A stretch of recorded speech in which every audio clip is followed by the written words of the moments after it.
مفتی عبدالسبحان صاحب قبلہ منظری، ناظم اجلاس، نقیب اہل سنت، معمار قوم و ملت حضرت مولانا ارشاد القادری صاحب قبلہ،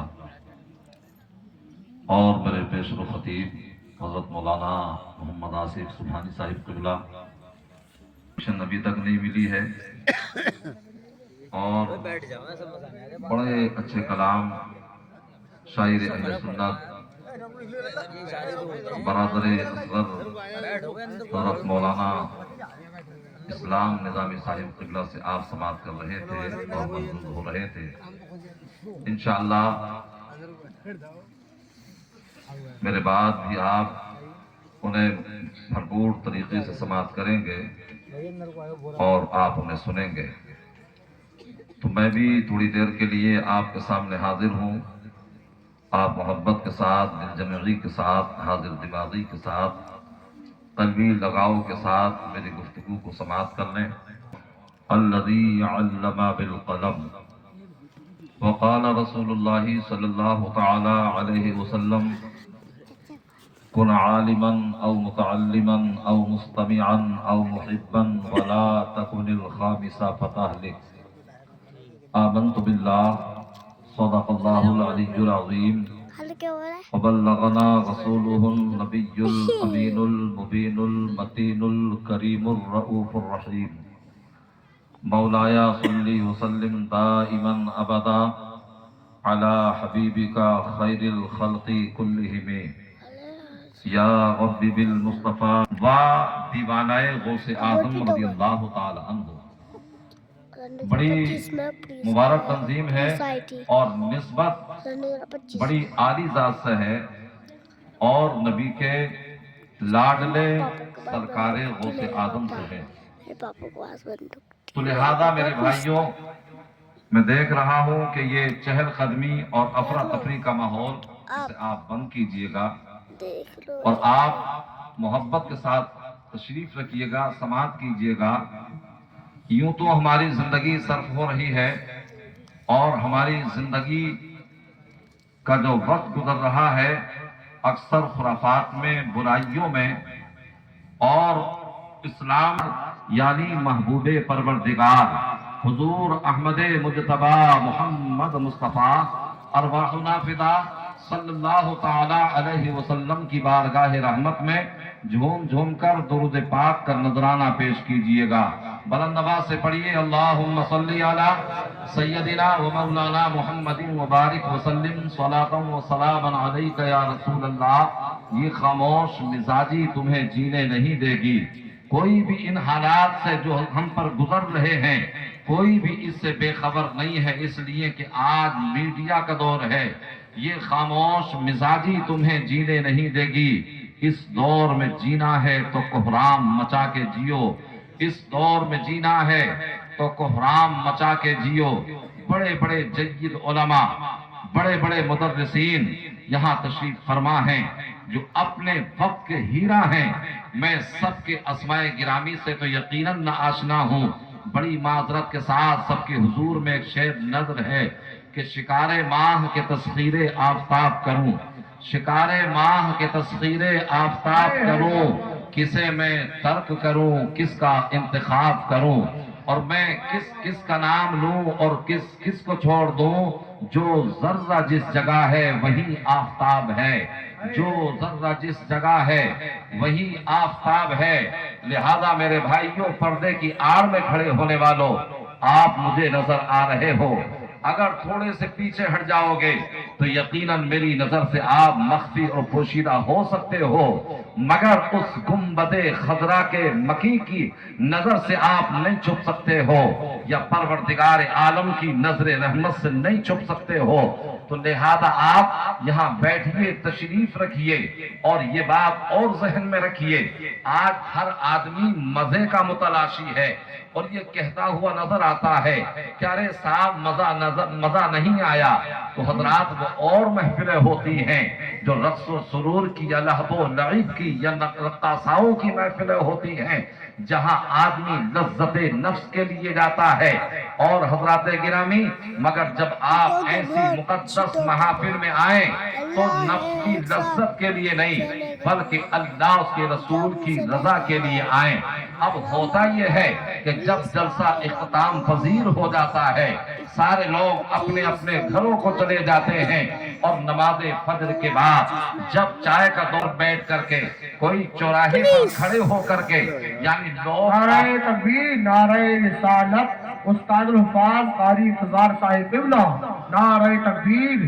تو لہذا یہ بات کان کھول کر کے سننا کہ مزہ کسی کے باپ کا نوکر نہیں ہے کہ آ ہی جائے. یہ تو مزے کی اپنی مرضی ہے کہ آئے تو ذرا سی دیر میں آ جائے اور نہ آئے تو پوری رات میں نہ آئے. تو مزے کو مد نظر رکھتے ہوئے یا مزے کی خاطر آپ مت آئیے، بلکہ اللہ اس کے رسول کی رضا کی خاطر آپ تشریف رکھیے. جب آپ جلسے کے اختتام کے بعد اپنے اپنے گھروں کو جا رہے ہوگے تو رب کے فرشتے اعلان کریں گے، لوگوں دیکھو یہ اللہ کے وہ مقدس بندے جا رہے ہیں کہ جن کی پروردگار نے اپنے حبیب کے صدقے میں مغفرت فرما دی ہے. عزیزان ملت اسلامیہ، تو آپ محبت کے ساتھ، دل جمعی کے ساتھ میری گفتگو کو آپ سماعت کیجئے گا. مجھے ایک حدیث پاک جو سرکار اعلیٰ حضرت نے فتاوی رضویہ میں لکھی ہے وہ یاد آ رہی ہے، میں اپنی گفتگو کا آغاز کرتا ہوں. سرکار اعلیٰ حضرت تحریر فرماتے ہیں، خمس من العبادہ قلت الطعام والقعود فی المساجد والنظر الى الکعبہ والنظر الى المصحف والنظر الى وجہ العالم. یعنی یہ 5 چیزیں عبادت الہی میں سے ہیں. کم کھانا عبادت ہے. اب یہاں کھانے کی بات سنیے، کچھ لوگ جینے کے لیے کھاتے ہیں اور ان میں یہ علماء کی جماعت ہے، مگر کچھ لوگ کھانے کے لیے جیتے ہیں. ہمیں کھانے کے لیے نہیں جینا ہے بلکہ ہمیں جینے کے لیے کھانا ہے.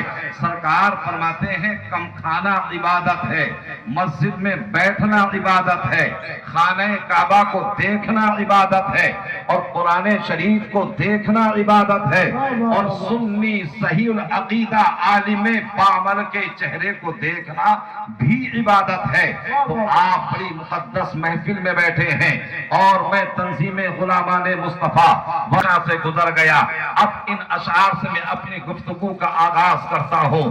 کسی کہنے والے نے کہا تھا کہ اپنی ہی مٹی پہ چلنے کا سلیقہ سیکھو، اپنی ہی مٹی پہ چلنے کا سلیقہ سیکھو. سنگے مرمر پہ چلو گے تو پھسل جاؤ گے، سنگے مرمر پہ چلو گے تو پھسل جاؤ گے. عقابی روح جب بیدار ہوتی ہے جوانوں میں، عقابی روح جب بیدار ہوتی ہے جوانوں میں، نظر آتی ہے ان کو اپنی منزل آسمانوں میں. نہیں تیرا نشیمن قصر شاہی کے گنبد پر، نہیں تیرا نشیمن قصر سلطانی کے گنبد پر، تو شاہین ہے بسیرا کر پہاڑوں کی چٹانوں میں، تو شاہین ہے بسیرا کر پہاڑوں کی چٹانوں میں.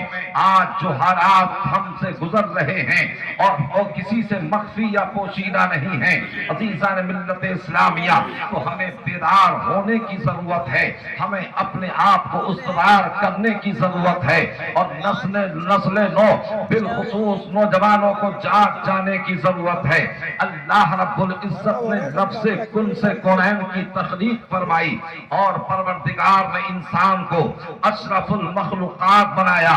18,000 مخلوقات میں پروردگار نے اس انسان کو سب سے اشرف و مکرم بنایا. انسانوں کی ہدایت کے لیے، انسانوں کی رہنمائی کے لیے، انسانوں کے تحفظ کے لیے، انسانوں کی فلاح و بہبود کے لیے، انسانوں کی بلندی کے لیے، انسانوں کے عروج و ارتقاء کے لیے پروردگار عالم نے 1,24,000 یا